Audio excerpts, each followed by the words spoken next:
السلام عليكم ورحمة الله وبركاته. طلابنا الغاليين في كل مكان، طلاب مستر صالح والعباس. النهارده إن شاء الله هنكمل شرح هندسة تانية إعدادي، ومعانا النهارده إن شاء الله درس تطبيقات التوازي. درس تطبيقات التوازي ده من أجمل الدروس وسهل جدا، وإن شاء الله مع بعض هنحله وهنفرم كل الأسئلة عليه، وبعد إن شاء الله الحصة دي هتلاقي نفسك بتعرف تحل أي مسألة بدرس. النظرية الأولى بتقول لك إيه؟ إذا قطع مستقيم عدة مستقيمات متوازية. يعني عندي مستقيم أهو قطع عدة مستقيمات متوازية، قلت له تمام، وكانت أجزاء القاطع الحتة دي كده ودي كده ودي كده، دي اسمها أجزاء القاطع، الحتة دي والحتة دي والحتة دي.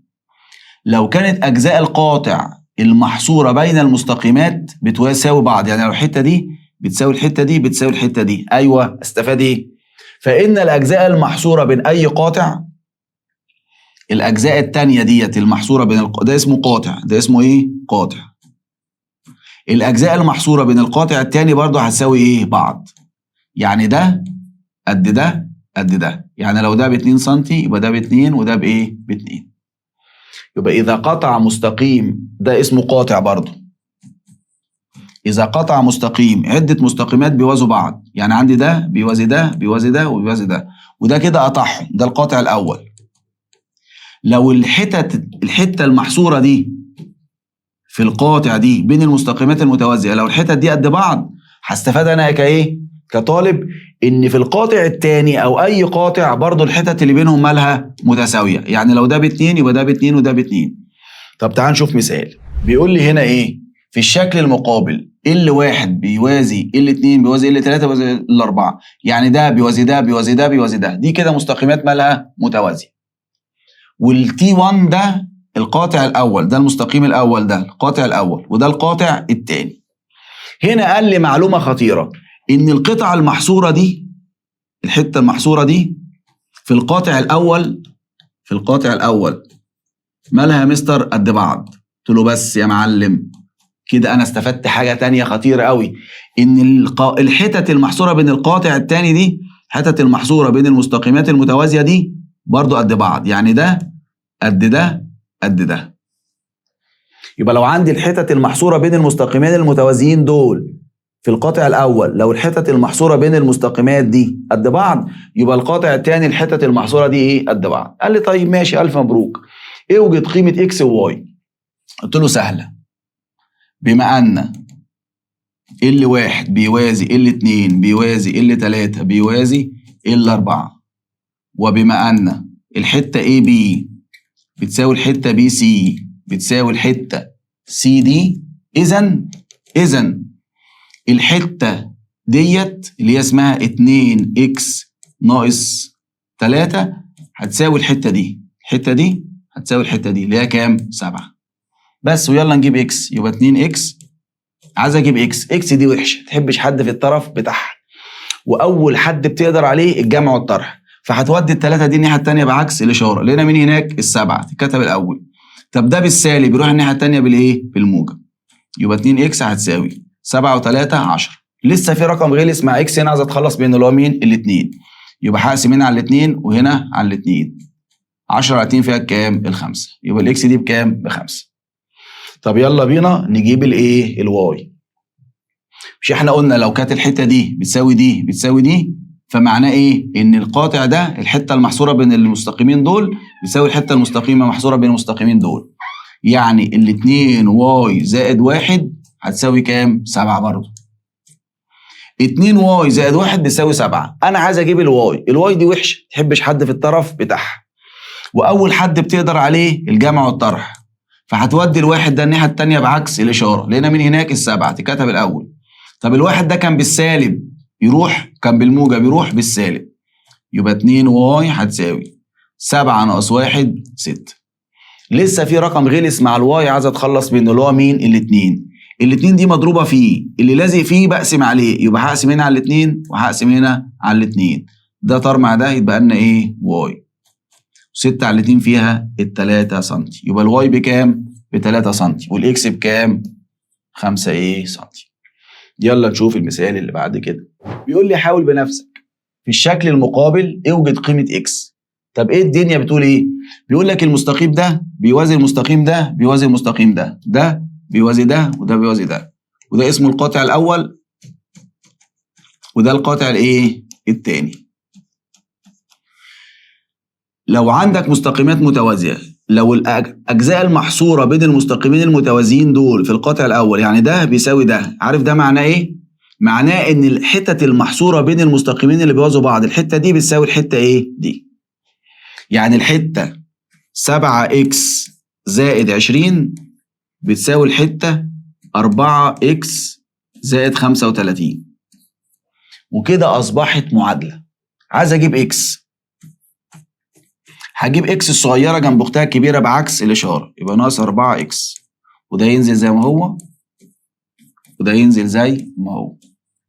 هنا خد بالك معايا، 7x ناقص 4x 3x زائد 20 بيساوي 35. طب انا مستر لو عايز اجيب x دي وحشه، تحبش حد في الطرف بتاعها، واول حد بتقدر عليه جمع الطرح، فهتودي ال 20 الناحيه الثانيه بعكس الاشاره. هنا من هناك 35 كتب الاول عشان ما تزعلش. طب ال 20 دي بالموجب تروح بالايه؟ بالسالب. يبقى خد بالك 3x هتساوي 35 ناقص 20 15. عايز اجيب x، هقسم هنا على التلاتة وهنا على التلاتة. 15 على التلاتة فيها كام؟ فيها الخمسة، يبقى x بكام؟ بخمسة. خلاص؟ يبقى لو عندك مستقيمين، عدة مستقيمات بيوازوا بعض وقطعهم كده قاطع الأول، لو كانت الأجزاء المحصورة بين المستقيمين دول، الأجزاء المحصورة بين المستقيمات في القاطع الأول بيساوي بعض، يعني لو الحتة دي بتساوي الحتة دي، فإن الحتة دي تساوي الحتة دي. يبقى الحتة 4x زائد 20 هتساوي 4x زائد 35، وحل معادلة اجيب قيمة ايه؟ x. تمام يا ريس؟ يلا بينا نخش بسم الله. بعض تطبيقات التوازي. ادي النظرية 2. نظرية 2 بتقول لك ايه؟ الشعاع المرسوم من منتصف ضلع في المثلث. لو عندي اهو مثلث اهو اسمه ABC، وده الضلع رقم 1 وده الضلع رقم 2 وده الضلع رقم 3. الشعاع ده مرسوم من منتصف الضلع الاولاني، ده مش كده وبس، وبيوازي الضلع الثاني. الشعاع ده مرسوم من منتصف الضلع الاولاني، يعني خارج من النص الاولاني، وبيوازي الضلع الثاني. هيعمل ايه بقى في الثالث؟ هينصف الضلع الثالث. يبقى الشعاع الخارج من نص الضلع الاول وبيوازي الضلع الثاني، هيعمل ايه في الضلع الثالث؟ هينصفه. يعني ايه هينصفه يا مستر؟ يعني هيقسموا حتتين قد بعض، الحته دي قد الحته ايه؟ دي. يعني لو ده كله ب10 يبقى دي ب5 ودي بايه؟ ب5. يبقى الشعاع المرسوم من منتصف ضلع في المثلث موازيا، يبقى خارج منتصف الضلع الاولاني، موازيا احد الضلعين الاخرين، بيعمل ايه يا مستر؟ بينصف. يبقى اللي خارج من النص الاول وبيوازي الضلع الثاني بيعمل ايه في الثالث؟ بينصفه. تعال ناخد مثال على كده. يبقى الشعاع المرسوم من منتصف ضلع موازيا احد الضلعين الاخرين بينصف الضلع الايه؟ الثالث. بيقول لي مثال، في الشكل المقابل عندي مثلث اسمه ABC، دي منتصف AB، يعني بتقسموا اتنين قد بعض، وB او DE بيوازي BC، وAC ده كله ب20 سم. اوجد طول AE الحته دي. قلت له سهله، عايز الحته دي. شايفين المثلث يا اولاد ABC؟ انا عندي الحته دي، بما ان النقطه دي منتصف، او دي اهي، دي منتصف AC، منتصف ايه؟ AC. خلاص؟ يعني ده الشعاع ده خارج من نص الضلع الاولاني، ده مش كده وبس يا مستر، ده عندك DE بيوازي الضلع الثاني اللي هو BC. بس يا معلم خلاص، الشعاع اللي خارج من النص الاول وبيوازي الثاني هيعمل ايه في الثالث؟ هينصفه. يبقى اذا الاي تنصف الضلع ايه؟ AC. يعني ايه بتنصفه؟ تقسمه اتنين قد بعض، يعني الحته دي قد الحته دي. طب الاي سي كله ب20، يبقى الاي هتساوي، هقسم ال20 على 2 تبقى بكام؟ ب10 سم. يبقى الاي ب10 سم. تمام؟ يبقى اول نظريه بتقول لو في مستقيم قطع عده مستقيمات بيوازوا بعض، لو الحته المحصوره بين المستقيمات في القاطع الاول متساويه، يبقى الحته المحصوره بين المستقيمات في القاطع الثاني متساويه. النظريه 2 بتقول لك ايه؟ الشعاع المرسوم من منتصف ضلع، الشعاع المرسوم من منتصف ضلع موازيا احد الضلعين الاخرين، الشعاع المرسوم من منتصف ضلع موازيا احد الضلعين الاخرين ينصف الضلع الثالث. تعال نشوف النظريه بقى اللي بعد كده. بيقول لي ايه؟ القطعه المتوسطه في المثلث. عندنا حاجه في المثلث اسمها القطعه المتوسطه، اهم حاجه يكون الصوت واضح والدنيا تمام. القطعه المتوسطه في المثلث، ايه القطعه المتوسطه دي؟ لو انا عندي مثلث كده اسمه اي بي سي، وعندي الدي اهي بتنصف الضلع ده، والاي بتنصف الضلع ده. القطعه دي يا اولاد مرسومه بين المنتصف ده والمنتصف ده، يبقى اي قطعه مرسومه بين منتصفين اسمها قطعه متوسطه. يبقى القطعه المتوسطه في المثلث هي قطعه مستقيمه مرسومه بين منتصفي ضلعين في المثلث. احفظ دي. يبقى القطعه المتوسطه هي قطعه مستقيمه مرسومه بين منتصفي ضلعين. طيب النظريه الثالثه بقى بتقول يا شباب، مش احنا قلنا ان لو عندك الدي بينصف اي بي والاي بتنصف الاي سي، يبقى دي اسمها قطعه متوسطه. مالها مستر بقى القطعه المتوسطه اللي مرسومه بين منتصفي ضلعين؟ تعمل حاجتين يا بيه،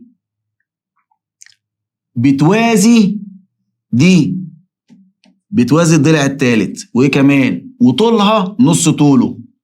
يعني دي هتوازي الضلع الثالث وتساوي نص طوله، يعني لو ده ب10 تبقى دي ب5. ده كده ملخص نظريه 3. بتقول لك ان القطعه المستقيمه المرسومه بين منتصفي ضلعين في المثلث، مرسومه بين منتصفين، بتعمل حاجتين. رقم 1 بتوازي الضلع الثالث وطولها يساوي نص طوله. يبقى القطعه المستقيمه يا شباب اللي محصوره بين منتصفين او الواصله بين منتصفين ضلعين في المثلث بتعمل حاجتين، بتوازي الضلع الثالث اللي هو ده، يبقى دي بتوازي ده، وايه كمان؟ وطولها نص طوله. يعني لو بي سي ده ب10 تبقى دي بكام؟ ب5. طب تعال ناخد مثال. تمام؟ في الشكل المقابل بيقول لي في الشكل المقابل اوجد مع البرهان. ايه كلمه برهان دي؟ سمعناها زمان في الاعدادي. برهان يعني حل بالخطوات. قول لي الناتج جه منين. اوجد طول اي اف. فين اي اف؟ الحته دي. اي اف الحته دي. تمام، يلا بينا بسم الله. شايفين يا اولاد المثلث؟ انت عندك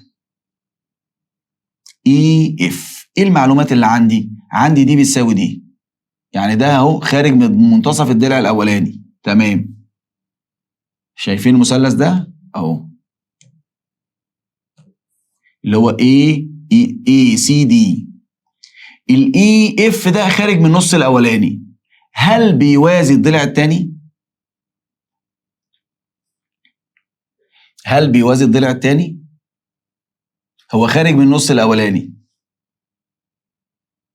هل ده بيوازي الضلع الثاني؟ لا. بس قال لي معلومه مهمه جدا، خد بالك منها. خد بالك هنا عمل لي دي ب90 ودي ب90. يعني ايه دي ب90؟ دولت زاويتين قد بعض وعاملين مع بعض حرف اف، يبقى اذا ده بيوازي ده. يبقى لو عندك زاويتين قد بعض وعاملين مع بعض حرف زد او اف، يبقى اذا المستقيمين دول بيوازوا بعض. ده درس عكس التوازي اخدناه في سنه اولى اعدادي. يبقى اذا الشعاع ده خارج من النص الاول وبيوازي الضلع الثاني، يبقى هيعمل ايه في الثالث؟ هينصفه. يعني ايه ينصفه؟ يعني الحته دي تساوي الحته دي. طيب هو بيقول لك اوجد طول اي اف، عايز الحته دي. يبقى الشعاع اللي خارج من النص الاول وبيوازي الضلع الثالث هيعمل ايه في الثالث ده؟ هينصفه. يبقى الحته اي اف دي مرسومه بين منتصفين، يعني هتساوي نص طول الضلع الثالث اللي هو مين؟ اي دي. بس انا مستر ما عنديش اي دي، فاروح اجيبه من نظريه ايه؟ فيثاغورس. ده كده الدروس كلها دخلت في بعض. شايفين المثلث ده؟ عندي ده ب5 وده ب13، ما عنديش الاي دي، هروح اجيبه من نظريه ايه؟ فيثاغورس. يلا بينا نقول تاني من الاول. هو عايز ايه يا اولاد؟ هنغير لون القلم اهو عشان الدنيا ايه؟ تحلو. يلا بينا. بيقول لي اوجد طول اي اف. فين اي اف دي؟ اي اف عايز طول الحته دي. ما الحته دي يا اولاد امتى تساوي نص دي؟ لو تحقق لو كانت الحته دي مرسومه بين ايه؟ منتصفين. عشان القطعه المستقيمه المرسومه بين منتصفي ضلعين في المثلث بتعمل حاجتين، بتوازي الضلع الثالث وبتساوي نص ايه؟ طوله. طيب يبقى اول حاجه هقول له في المثلث ACD بما ان الاي بتنصف او الاي بتساوي الاي سي، يعني الحته دي خارجه من نص الضلع الاولاني. طيب هو اداني معلومه ان زاويه دي بتساوي زاويه اف،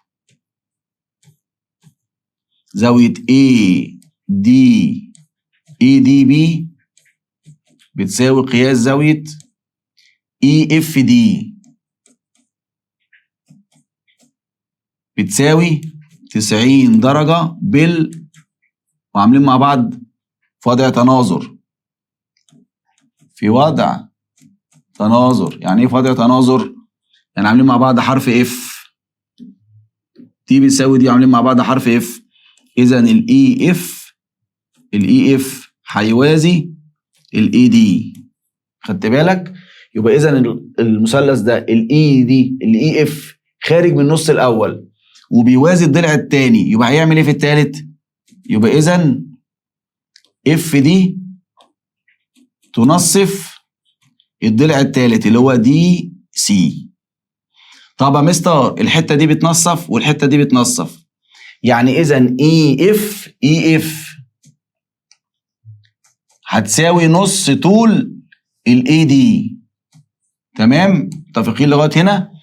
الاي اف دي قطعه مرسومه بين منتصفين. مالها بقى القطعه المرسومه بين منتصفين؟ بتعمل حاجتين، بتوازي الضلع الثالث وبتساوي نص طوله، يعني الاي اف بتساوي نص مين؟ الاي دي. طيب بس انا مستر ما عنديش الاي دي. طب يلا نجيبها من نظريه فيثاغورس.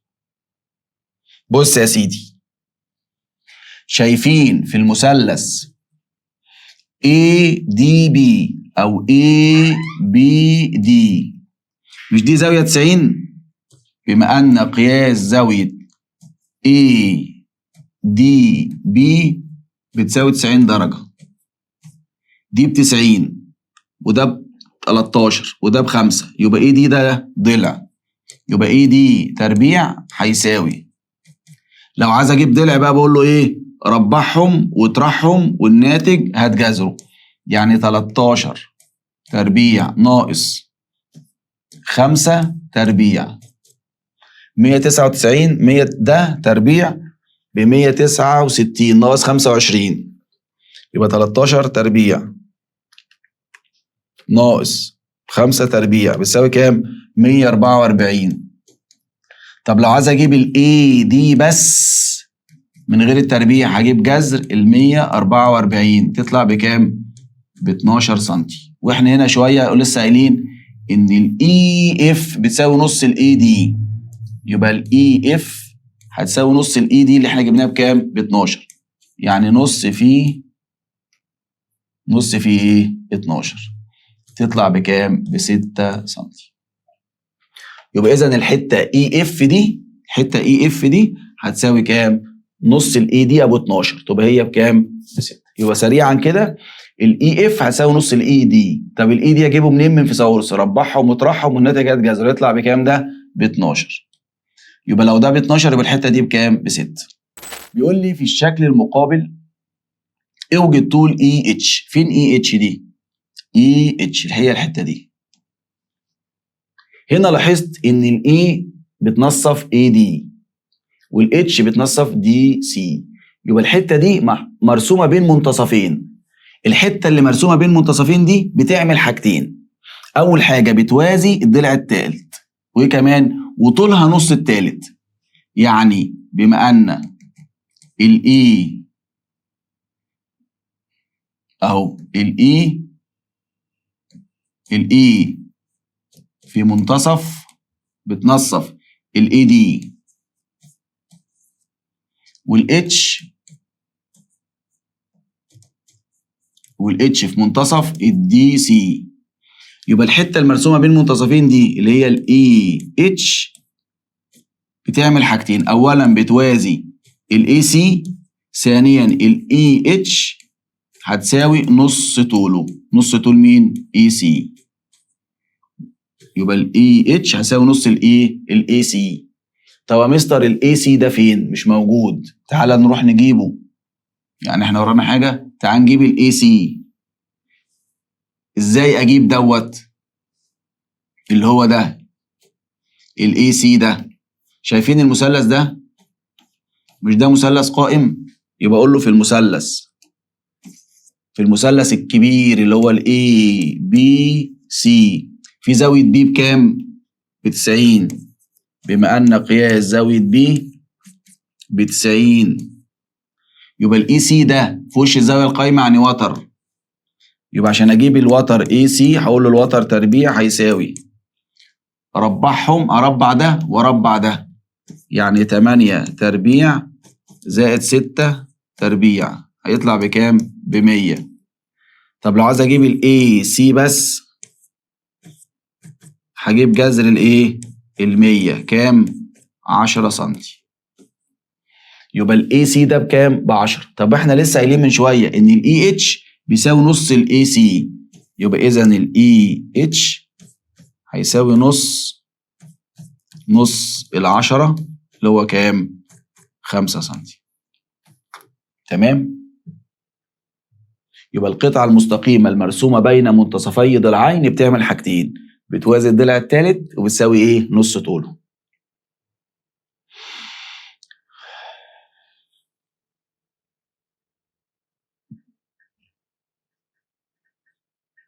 مثال بيقول لي في الشكل التالي اضلاع المثلث KLM. يلا بينا.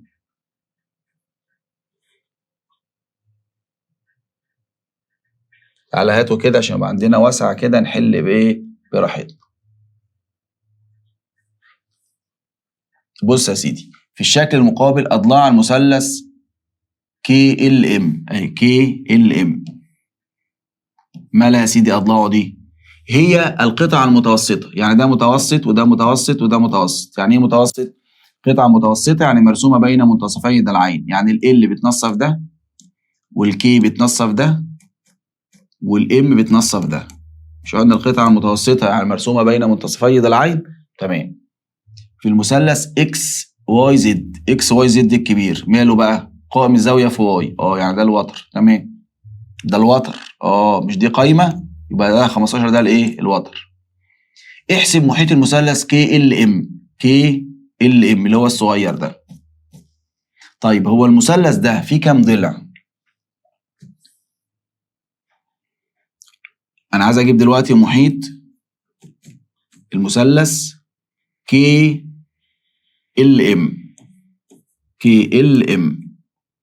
هجمع اضلاعه اللي هو ML زائد MK زائد KL. طب ML بكام؟ مش عندي ولا MK ولا KL. صباح الخير يا مصر. بس خد بالك يا بيه، قال لك دي قطعه متوسطه، يعني دي مرسومه بين منتصفين، يعني دي بيساوي نص الضلع الثالث. يعني ML دي حط صبعك على الام وصبعك على ال، الحته دي طولها بيساوي نص طول الضلع الثالث. افضل ماشي ماشي ماشي ماشي. فين الضلع الثالث؟ اكس زد اللي هو ابو 15، يعني ML نص ال15. طيب الكي بتنصف ده والال بتنصف ده، يبقى اذا طولها بيساوي نص الضلع الثالث. حط صبعك كده عليها ويفضل ماشي ماشي ماشي ماشي ماشي ماشي ماشي توصل لمين؟ لل9. يبقى الام ال الكي ال ده نص مين؟ التسعة. طب الام كي، حط صبعك على الام وصبعك على الكي وافضل ماشي ماشي ماشي، هتوصل لمين؟ للواي زد. ايه ده مستر؟ ده الام كي نص الواي زد، بس انا ما عنديش الواي زد دي. يا نهار ابيض، طب اقعد اعيط في اللجنه ضحك العيال عليا؟ لا، يلا نجيبها ازاي؟ مش هو بيقول لك قائم الزاويه في واي؟ يبقى اذا اكس زد ده وتر وده ضلع، ده الوتر ب 15 والضلع ده ب 19 ب 9، يبقى الواي زد بكام؟ تعال نجيبه. يبقى في المثلث الكبير اللي هو اسمه اكس واي زد، بما ان قياس زاويه واي ب 90، لو انا عايز اجيب واي زد، ما شاء الله ما في مكان اهو، امال انا زانق نفسي ليه؟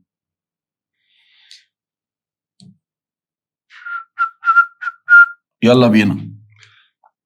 دي ب 90، انا عايز اجيب ايه دلوقتي؟ واي زد. واي زد ده يا اولاد ده ضلع، ده ايه؟ ضلع. فلو عايز اجيب ضلع هقول له ربع ده وربع ده واطرحهم، يعني ايه؟ 15 تربيع ناقص 9 تربيع بكام؟ هقول له اهو 15 تربيع ناقص 9 تربيع يساوي كام؟ 144. طب لو عايز اجيب واي زد بس، واي زد بس، هجيب جذر ال 144 اللي هو بكام؟ ب 12 سم. يبقى خد بالك حبيبي، الواي زد دلوقتي انا لسه جايبه سخن طازه اهو بكام؟ اللون الاصفر ده ما يبانش، لسه جايبه اهو ب 12 سم. طب يا مستر هو انا عايز ايه من الاول؟ انا عايز اجيب الام ال والام كي والكي ال. يلا بينا بسم الله نجيب الام ال. انت عندك الام بتنصف الواي اكس، وعندك ال بتنصف الواي زد. حط صبعك على الام وصبعك على ال ويفضل ماشي ماشي ماشي ماشي. فين الضلع الثالث؟ اكس زد. يبقى الام ال ده بيساوي نص الاكس زد، يعني هيساوي نص الايه؟ ال 15. نص ال 15 كام؟ 7.5. شاطر يا واد. طب يلا بينا، جبنا كده اول حاجه الام ال، يلا نجيب الام كي اهو. ثانيا ايجاد الام كي. شايف الام كي؟ حط صبعك على الام صبعك على الكي. فين الضلع الثالث اللي في وشهم؟ حط صبعك على الام وصبعك على الكي وافضل ماشي ماشي ماشي ماشي. صبعك هيوديك لفين؟ للواي زد. يبقى اذا الام كي ده هيساوي نص الواي زد، يعني الام كي ده هيساوي نص في الواي زد لسه جايبينه بكام من شويه؟ ب 12. يبقى نص ال 12 كام؟ 6 سم. كده احنا جبنا ده وجبنا ده، فاضل الايه؟ الكي ال. يبقى ايجاد طول الكي ال. صبعك على الكي اهو وصبعك على ال ويفضل ماشي ماشي ماشي، هتوصل لمين؟ للواي اكس او الاكس واي. صبعك على الكي وصبعك على ال ويفضل ماشي، ترجعش لورا، افضل ماشي ماشي ماشي، هتوصل لمين؟ للواي اكس واي. يعني الكي ال نص الاكس واي اللي هو ب9. يبقى الكي ال هيساوي نص الاكس واي، يعني الكي ال هيساوي نص في 9 بكام؟ نص ال9 4.5. يبقى احنا كده جبنا الضلع الاولاني ب7.5 والضلع الثاني ب6 والضلع الثالث ب4.5. لو عايز اجيب بقى محيط المثلث الكبير اللي هو ايه بقى؟ كي ال ام. كي ال ام هجمع يا ولاد 7.5. يلا بينا طلع آلتك واجمع معايا. زائد 6 زائد 4.5 10 11 و7 18 سم. ركز معايا في المسألة اللي جاية دي، مسألة مهمة جدا. بيقول لي في الشكل المقابل عندي مثلث اسمه اي بي سي. اي بي ب 15، ده ب 14، ده ب 12، بيقول لي اي اتش و اي كي و اتش كي ده قطع متوسطه. يعني ايه يا مستر قطع متوسطه؟ بص يا حبيبي، القطعه المتوسطه اي اتش معناها ان القطعه دي مرسومه بين منتصفي ضلعين، يعني الاي بتنصف الضلع ده والاتش بتنصف الضلع ايه ده. طيب لما يقول لك الاتش كي ده قطعه متوسطه، يعني الاتش بتنصف الضلع ده والكي بتنصف الضلع ده، يبقى دي قطعه مرسومه بين منتصفي ضلعين. بيقول لي يوجد محيط المثلث اي كي اتش اللي هو ده المثلث الصغير ده. لو انا عايز اجيب محيط المثلث اي كي اتش، عارفين هعمل ايه؟ هجمع اضلاعه، هجمع الاي كي زائد الاي اتش زائد الاتش كي. يلا بينا اول حاجه نجيب الاي كي. يبقى اولا ايجاد طول الاي كي. مش انت عندك الاي كي ديت قطعه متوسطه؟ حط صبعك على الاي وصبع على الكي وافضل ماشي ماشي ماشي ماشي ماشي، هتلاقي ان الحته اي كي دي بتساوي نص طول الضلع الثالث. فين الضلع الثالث؟ اللي هو البي سي. يعني هتساوي نص في البي سي بكام؟ ب 14. نص ال 14 7 سم. طب يلا بينا بعد كده نجيب الاي اتش. ثانيا ايجاد طول الاي اتش. فين الاي اهي، فين الاتش اهي، صبعك على الاي وصبع على الاتش وافضل ماشي ماشي ماشي ماشي ماشي، هيوصلك لمين؟ اي سي. يبقى القطعه المتوسطه دي المرسومه بين منتصفي ضلعين طولها بيساوي ايه؟ نص طول الضلع الثالث. فين الضلع الثالث؟ صبعك على الاي وصبع الثاني على الايه؟ على الاتش. تفضل ماشي ماشي ماشي ماشي هتوصلك لمين؟ للاي سي. يبقى الاي اتش هتساوي نص طول الضلع الثالث اللي هو الاي سي، يعني هيساوي نص في الاي سي ده بكام؟ ب 12. نص في 12 بيساوي 6 سم. يبقى احنا جبنا اول ضلع ب7 وتاني ضلع بكام؟ ب6. تالت حاجه تعال نجيب الاي اتش. يبقى ثالثا ايجاد طول الاتش كي. فين الاتش كي ده؟ اهو. دي قطعه متوسطه، حط صبعك على الاتش وصبع على الكي. القطعه المتوسطه دي يا اولاد بتساوي نص طول الضلع الثالث. القطعه المتوسطه بتساوي نص طول الضلع الايه؟ الثالث. يبقى صبعك على الاتش وصبع على الكي وافضل ماشي ماشي ماشي ماشي ماشي هتوصل لمين؟ للاي بي. يبقى الاتش كي دي بتساوي نص مين؟ الاي بي. طب الاي بي بكام؟ ب 15. يبقى الاتش كي نص ال 15. يبقى الاتش كي هتساوي نص طول الضلع الثالث اللي هو الايه؟ الاي بي. يعني هتساوي نص في 15 بكام؟ ب7.5. طب انا مستر لو عايز اجيب محيط المثلث اي كي اتش، هجمع بقى 7 زائد 6، 7 زائد 6 زائد 7.5. 7 و7 14 و6 20، 20.5 ايه سنتي. وبكده يا حبايبي الغاليين نكون خلصنا درس تطبيقات التوازي، وعرفنا كده ان الشعاع المرسوم من منتصف ضلع موازيا احد الضلعين الاخرين بينصف الضلع الثالث، والقطعه المستقيمه المرسومه بين منتصفي ضلعين بتعمل حاجتين، بتوازي الضلع الثالث وتساوي نص ايه طوله. ازاي يعني يا مستر؟ تعال نشوف. خد بالك، لو عندي مثلث كده اهو اسمه A B C، الشعاع الخارج من النص الاولاني، لو شعاع خارج من النص الاولاني وبيوازي الضلع الثاني، عارفين هيكون بيعمل ايه؟ هينصف الثالث. اذا الاي تنصف الاي سي، الضلع الايه؟ الثالث. يبقى الشعاع المرسوم من منتصف ضلع بيوازي الضلع الثاني هيعمل ايه في الثالث؟ هينصفه. طيب اخدنا بعد كده حته اسمها القطعه المستقيمه. لو عندي مثلث اسمه اي بي سي، لو هنا الدي بتنصف الاي بي والاي بتنصف الاي سي، القطعه دي اسمها قطعه متوسطه. يعني ايه قطعه متوسطه؟ يعني قطعه مرسومه بين منتصفي ضلعين. مالها بقى القطعة المرسومة بين منتصفي ذراعين؟ بتعمل حاجتين، اللي هي دي. القطعة دي بتعمل حاجتين، أول حاجة بتوازي الضلع الثالث، تاني حاجة طولها بيساوي نص الثالث، يعني لو الثالث ده ب10 سنتي تبقى دي بكام؟ ب5 سنتي.